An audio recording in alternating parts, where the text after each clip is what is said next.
مکڑی اور چھپکلی مارنے کا حکم۔ اویس مختار امریکہ سے پوچھتے ہیں، یہاں گھروں میں مکڑیاں بہت ہوتی ہیں جو جگہ جگہ جالے بنا لیتی ہیں، کیا گھر کو صاف رکھنے کے لیے مکڑیوں کو مارا جا سکتا ہے؟ ہم نے سنا ہے کہ مکڑیوں کو نہیں مارنا چاہیے کیونکہ وہ ہجرت کے موقع پر آپ صلی اللہ علیہ وسلم کی حفاظت کا ذریعہ بنی تھیں۔ نیز کیا گرگٹ کو مارنا باعث ثواب ہے کیونکہ اس نے حضرت ابراہیم علیہ السلام کی آگ کو دہکانے کے لیے اس میں پھونکیں ماری تھیں؟ مکڑیوں کو مارنا تو جائز ہے، اس کے ناجائز ہونے کی ہمارے پاس کوئی دلیل نہیں ہے، اور ظاہر ہے گھر میں تنگ بھی کر رہی ہیں تو وہ تو شہد کی مکھیوں کو بھی مارنا جائز ہوتا ہے ایسے صورت میں کہ جب کوئی جانور تنگ کر رہا ہے آپ کو تو یہ تو گھر کی حالت خراب ہو جائے گی، گھر میں جالے بنے ہوئے تو آپ مار سکتے ہیں، ایسی صورت میں انشاءاللہ کوئی گناہ نہیں ہوگا۔ رہا یہ مسئلہ کہ گرگٹ کو مارنا، تو صحیح مسلم کی حدیث ہے کہ آپ صلی اللہ علیہ وسلم نے فرمایا کہ چھپکلی کے بارے میں کہ جب آگ جلائی جا رہی تھی ابراہیم علیہ السلام کی تو چھپکلی اس میں پھونک مار رہی تھی اور اس آگ کو بھڑکانے کی کوشش کر رہی تھی۔ اس حدیث کا مطلب کیا ہے؟ علماء نے لکھا ہے کہ یہ صرف یہ بتانے کے لیے ہے کہ چھپکلی اور اس جنس کے جتنے جانور ہیں جس میں گرگٹ بھی آتا ہے، یہ جو جنس کے جانور ہیں نا، ان میں انسان دشمنی کے سافٹ ویئر انسٹال ہوئے ہیں، یہ انسان دشمن جانور ہیں، یہاں ان کو جب موقع ملتا ہے انسان کو نقصان پہنچاتے ہیں، تو اس لیے آپ صلی اللہ علیہ وسلم نے چھپکلی کو مارنے کی ترغیب دی، اور گرگٹ کا بھی وہی حکم ہے جو چھپکلی کا ہے، اور آپ صلی اللہ علیہ وسلم نے فرمایا کہ جس نے ایک وار میں مارا اس کو 100 نیکیاں ملیں گی، اور جتنے وار کم ہوتے جائیں گے نیکی کم ہوتی چلی جائے گی۔ وجہ اس کی یہ ہے کہ جانور کو جتنی کم تکلیف دے کے موت دیں گے وہ اتنا زیادہ ثواب ہے۔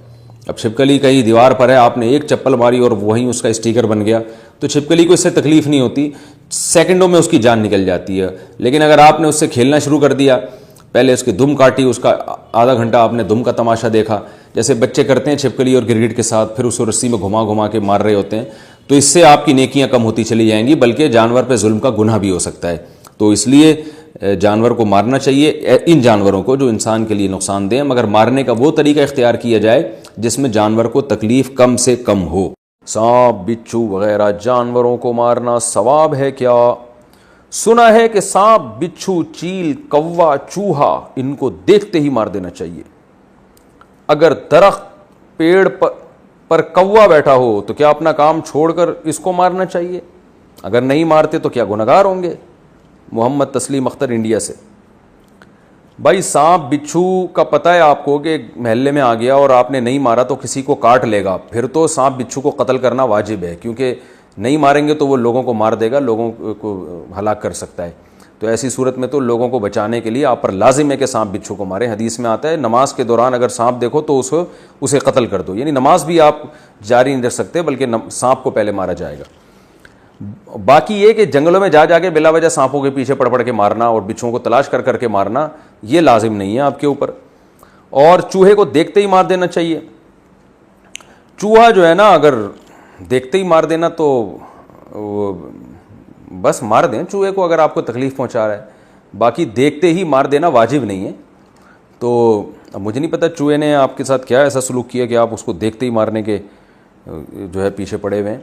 مار سکتے ہیں، مار دینا چاہیے، نقصان دہ جانور ہے۔ طاعون کی بیماری بھی چوہے سے پھیلتی ہے، اور گھروں میں نبی صلی اللہ علیہ وسلم نے چوہے کو فویسقہ کہا ہے، فاسق یعنی انسان کو نقصان پہنچانے والا، تو اس لیے یہ بھی انسان کو نقصان پہنچانے والا جانور ہے۔ اگر آپ مال سکتے ہیں تو اچھی بات ہے، واجب نہیں ہے، لازم نہیں ہے۔ رائے مسئلہ درخت پیڑ پر کوا بیٹھا ہو تو کیا اپنا کام چھوڑ کے اس کو مار دیں؟ آپ تجربہ کر کے دیکھیں، آپ کے درخت پہ اگر کوا بیٹھا ہوا ہے آپ مار کے دیکھیں، اور پھر کوے اگر آپ کو چھوڑ دیں تو پھر مجھے بتائیے گا۔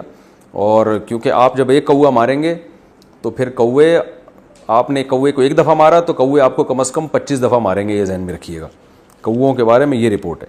پھر آپ مجھے فون نہیں کریں گے کہ مفتی صاحب ہم نے آپ کی کلپ دیکھ کے جناب ایک کوے کو مارا تو کوے نے ہمارے ساتھ یہ حشر کیا۔